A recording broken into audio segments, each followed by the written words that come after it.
Assalamualaikum, kita berjumpa kembali dengan Bapak Kerihat.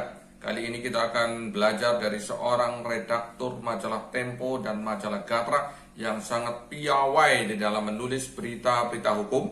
Beliau adalah Aris Margono yang sudah sangat berpengalaman dan kita akan belajar banyak dari beliau. Mari ikuti saya. Sekarang kita langsung bertanya ini kepada Mas Aris. Apa sih bedanya menulis untuk artikel hukum dengan artikel pada umumnya gitu, Mas Aris? Wah, waduh, langsung pertanyaan sulit sih. Artikel itu kan dengan yang lainnya sama saja sebenarnya. Mungkin berita-berita hukum mungkin ya. Iya. Iya, jadi saya memang sejak reporter diarahkan untuk rubrik hukum ketika di Tempo, Ya. akhirnya saya di ujung pemberedalan saya masih pegang rubrik hukum di bawah supervisi Karni Ilyas waktu itu kan. Iya, iya. Iya, Mas Rehat. Jadi, iya. Nah, tadi disebutkan tidak ada bedanya. Sepertinya kan ada bedanya. Misalnya, katakanlah menulis tentang ya berita biasa gitu ya. Oh iya. Demo misalnya. Yang hukum itu kan ada pasal, ada Oh iya. pengacara yang adu debat gitu. Gimana itu? Iya, jadi mungkin khususnya karena saya kan memang membesar lebih banyak ke penulisan rubrik hukum ya. Jadi mungkin agak stresnya ke sana. Jadi hukum itu kita kan dulu di majalah Tempo itu kan mingguan. Mingguan harus berpacu dengan bersaing dengan harian. Nah, bagaimana agar berita kita yang mingguan itu juga ikut dibaca? Nah, inilah yang perlu rahasia sedikit. Iya, iya, gimana itu? Dapur dulu itu dari dapur majalah kita dulu ini, majalah yang saya bekerja ya. Jadi nulis hukum itu kan tidak semua berita pengadilan layak untuk ditulis.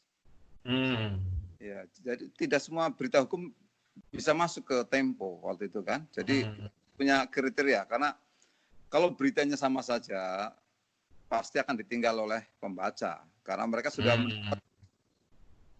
di harian, apalagi kalau sekarang mungkin era online ya, yang tiap detik tempat bisa mengklik gitu. Kalau dulu kan waktu zaman saya masih di Tempo kan belum era seperti ini. Jadi persaingannya adalah harian. Kami itu membuat semacam kriteria. Jadi tidak semua berita hukum, kasus hukum itu layak muat. Artinya kita gitu. Apalagi. Jadi yang menarik apa itu?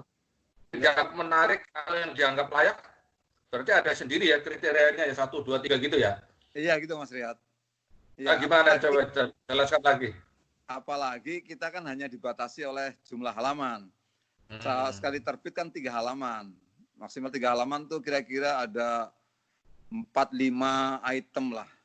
Ada yang 1 halaman, 2 kolom gitu kan. Kecuali kalau dapat rubrik laporan utama, itu bisa panjang, 14 halaman kan. Nah, yang tadi Mas Riyad tanyakan adalah kriteria, ya benar juga. Jadi bahwa tidak setiap peristiwa hukum itu layak dimuat di majalah Tempo. Karena Tempo waktu itu juga termasuk yang semacam referensi lah, panutan. Jadi kami membuat kriteria sendiri. Satu adalah mempunyai kontroversi. Jadi ada perdebatan, argumentasi hukumnya harus ada di situ. Gitu. Walaupun kasus kecil tapi argumentasinya ada, ya bisa. Seperti misalnya kemudian unik ya. Unik kemudian mempunyai magnitude besar dan menyangkut ketokohan. Udah itu aja sebenarnya. Jadi unik. Unik itu orang muda, unik itu apa kalau di bahasa di berita hukum itu apa gitu? Iya. Itu berita aja mungkin hal sepele dari sisi hukum, tidak hal yang biasa sekali. Tapi ada keunikan. Misalnya begini, dulu ada seorang pengendara lalu lintas kena tilang polisi karena bawa dia langsung mengajukan proses itu sampai kasasi.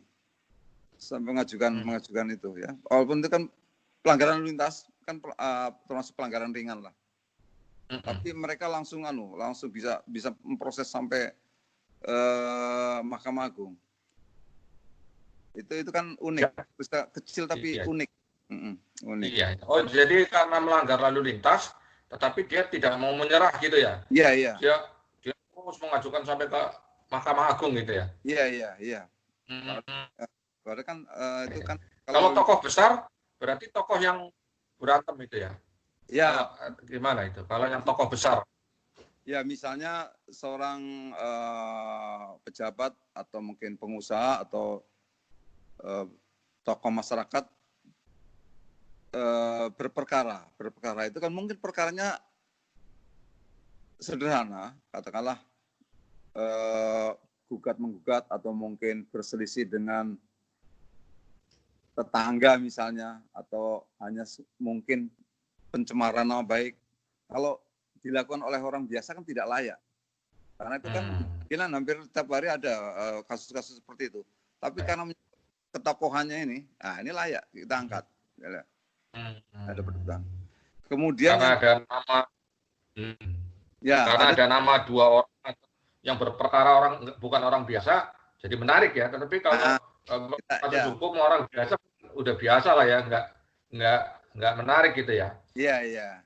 Itu mungkin ada hubungannya dengan ini ya, dampak ya, tadi namanya istilahnya bergemanya itu, namanya tadi yang magnitude ya. Mungkin ada hubungannya dengan itu atau beda lagi? Magnitude itu apa? Beda lagi. Misalnya magnitude kan misalnya berdampak pada kasus lingkungan misalnya, atau kasus hukum Kedung Ombo misalnya dulu. Kedung Ombo, gugatan warga terhadap ganti rugi waduk tanah, ya tanahnya digusur untuk Kedung Ombo tahun berapa ya? 8 sekian, lupa saya, 85 atau 86, 8 berapa saya lupa itu. Waktu Kedung Ombo kan sempat rame. Itu kan magnitudenya sangat besar, menyangkut sekian warga, kemudian juga melibatkan proyek pemerintah yang sangat besar, dan menimbulkan dampak yang luar biasa bagi kehidupan masyarakat. Apalagi ada semacam bedol desa ke Transmigran, nanti seperti apa di daerah yang baru, kemudian juga jual belinya tanah seperti apa, karena dulu juga ada misalnya satu tanah dikuasai oleh beberapa orang, karena di kampung kan girik ya, modelnya belum sertifikat. Girik. Ya. Nah ini kadang-kadang satu sertifikat, ini yang ini, jadi tidak hanya dampak itunya, tapi dampak hukumnya juga itu. Bagaimana? Oh iya. Dari kasus yang hanya Kedung Ombo itu, tapi nanti keputusannya atau ininya berdampak kepada keseluruhan orang, katakanlah di Indonesia ya. Dampak hukumnya gitu ya, Mas. Proyek besar kan. Proyek besar bagaimana negara itu melindungi hak-hak warganya. Iya.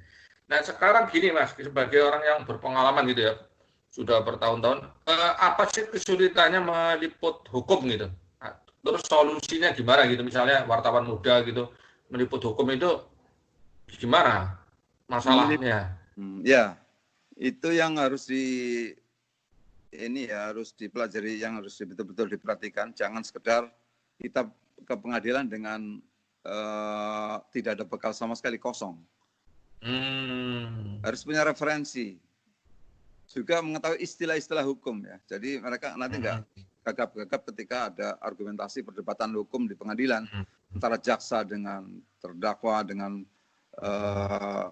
hakim, dengan pengacara. Kan mereka perdebatan nggak mungkin akan di stop, karena itu kan istilah-istilah hukum. Kalau memang mereka blank, wartawannya blank, itu ya takut mispersepsi itu.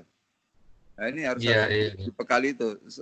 Satu, tentang istilah teknis sederhana tentang hukum. Dua, juga mempelajari kasusnya.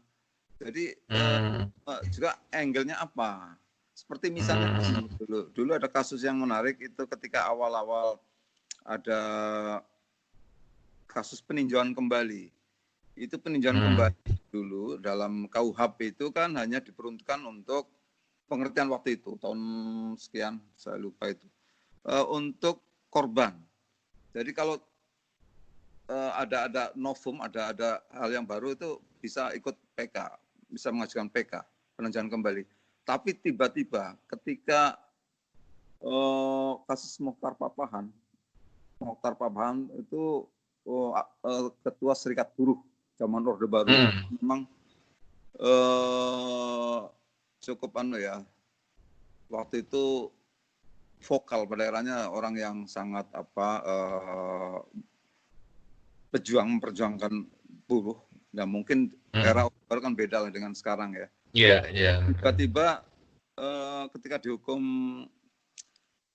sekian tahun, jaksa mengajukan PK, merasa tidak puas karena terlihat. Ya. Akhirnya gagal, terjadi kontroversi perdebatan. Kok fasilitas dalam tanda petik PK yang harusnya untuk seorang tersangka atau korban atau terdakwa tiba-tiba kok dipakai juga oleh jaksa gitu. Nah, ini kontroversi seperti itu. Jadi perdebatannya tidak sekedar menulis berita pengadilan. Jadi pada saat itu termasuk masih baru ya, seorang jaksa mengajukan PK ya. Betul. Kalau sekarang saya lihat sudah banyak ya. Ya, kalau makanya unsur kebaruan memang harus itu yang unik. Kayak dulu unik itu misal katakanlah zaman dulu kan mungkin kalau internet sekarang mungkin sering baca ya. Ada seorang ayah atau seorang anak membunuh orang tuanya. Cuman tahun 90-an tuh awal itu kan luar biasa, kejadian luar biasa kan. Mungkin sekarang udah beberapa sering dengar ya. Tapi kalau zaman itu, waduh luar biasa itu. Itu peristiwa yang atau seorang anak menggugat ibunya, sekarang sih ada. Zaman dulu kan waduh itu peristiwa luar biasa.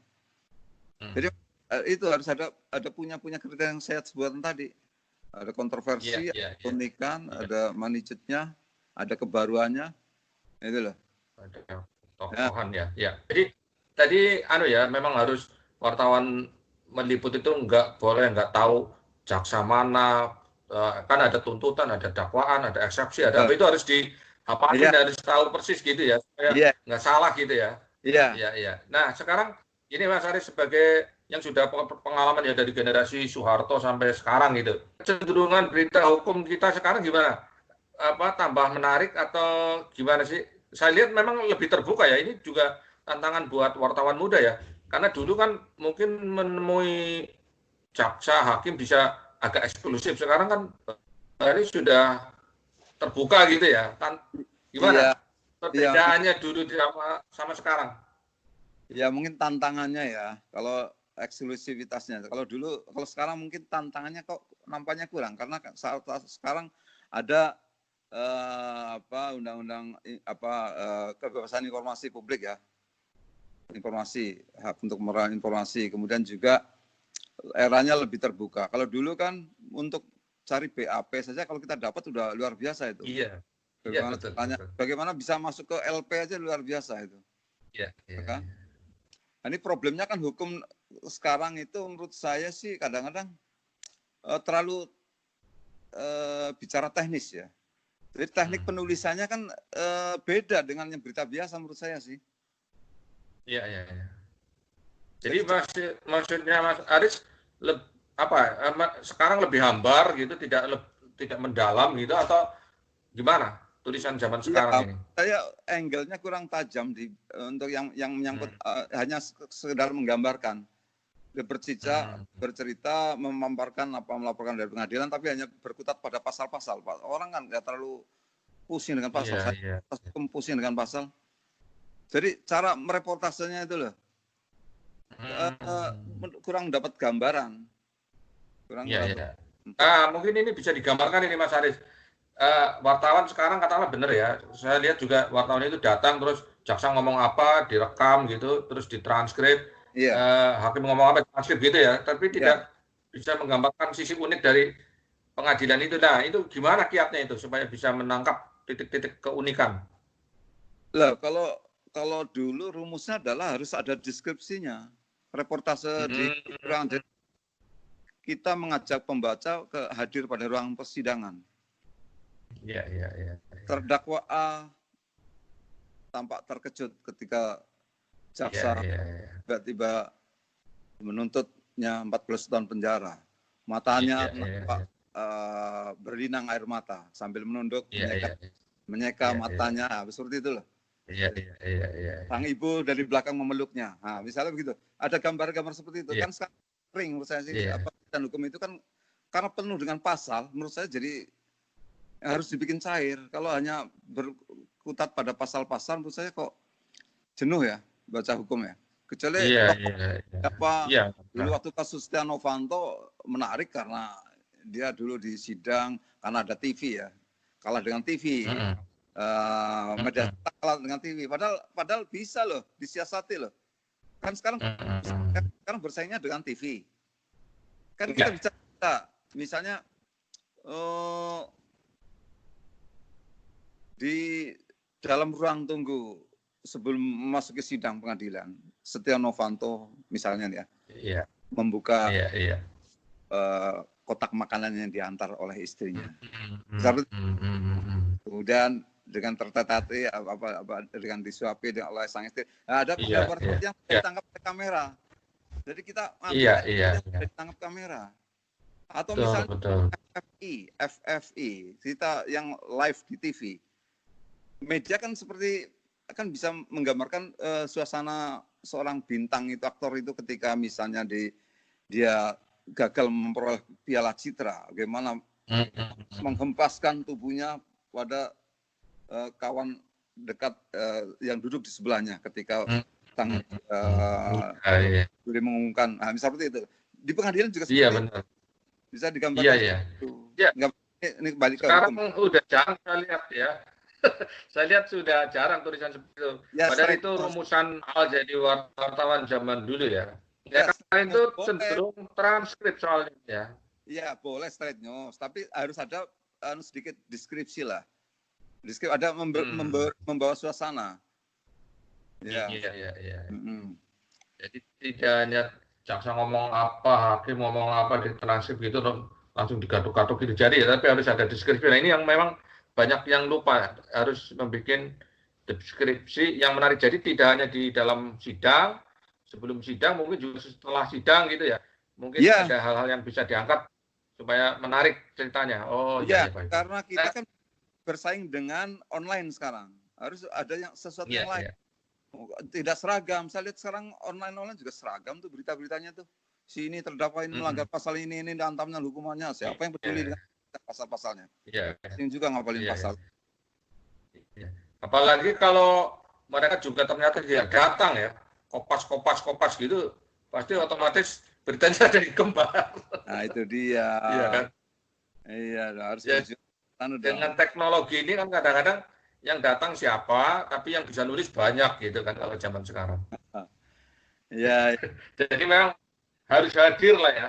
Jadi sebuah liputan hukum itu mestinya memang hadir supaya bisa membuat deskripsi, kemudian dia bisa mendengarkan langsung perdebatan di sana, emosi yang ada di pengadilan itu tertangkap gitu ya. Iya, dan pasalnya juga harus jelas, seperti putusan hakim juga harus jelas. Seperti kasus kemarin beberapa media dipanggil Dewan Pers kan karena itu nggak betul. Lagi, ya kan, ditegur oleh Dewan Pers. Iya. Sejumlah media besar. Iya betul. Ini otokritik untuk media sebenarnya ini. Betul. Konfirmasi dong. Check and recheck-nya harus kuat. Iya, jadi jangan mendengar terus sambung. Biasanya mereka mendengar. Biasanya kan satu grup ya, wartawan itu mendengar terus saling sambung menyambung, kopas dihias sedikit, tidak konfirmasi pada sumber utama, jadi salah semua akhirnya. Nah sekarang gini, mungkin pertanyaan terakhirnya, ini sudah terima kasih banget, ini banyak ilmunya. Nasihat untuk wartawan muda ini, kalau mau menulis bagus ya, baik hukum maupun yang lain lah, kan Mas Aris banyak pengalamannya nih. Aduh, ini anak-anak sekarang kan pintar-pintar juga ini sebenarnya.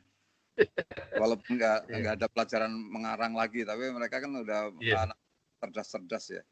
Mereka bikin itu. Menurut saya sih tetap saja bukan kalau dulu kan Tempo disebut sebagai apa ya news story berita yang dikisahkan.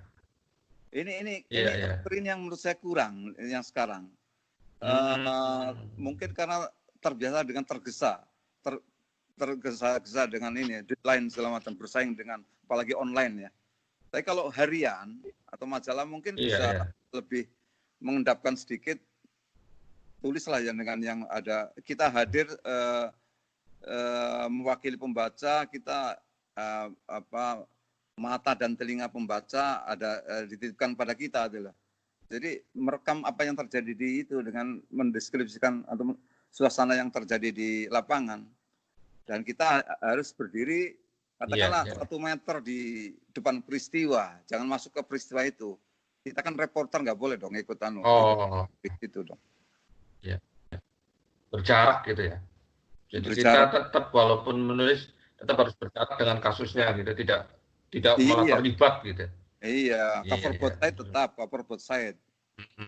Karena memang online kan terburu-buru ya, satu sumber langsung yang sumber lain gampang nanti beritanya menyusul. Tapi kan kalau misalnya hanya keterangan seseorang, misalnya keterangan pers dari bahwa seseorang dituduh ini itu kan ya kalau betul, kalau tiba-tiba keliru atau salah ketangkap atau salah kalau nggak ada konfirmasi ulang, kasihan juga kalau tidak memberi ruang sedikit untuk mereka yang kena tuduhan atau fitnah atau apa ya, tetap harus diberi ruang. Memang mungkin online mengejar itu kecepatan. Itu problemnya itu. Ya, baik. Terima kasih sekali nih Mas Aris telah berbagi pengalaman dengan saya dan pemirsa di sini. Nanti kapan-kapan ketemu lagi, jumpa langsung gitu ya, biar lebih afdol gitu ya. Terima kasih, sukses. Terima kasih. Sukses selalu untuk Mas Aris. Selamat bekerja dan sampai jumpa. Ya, terima kasih. Assalamualaikum.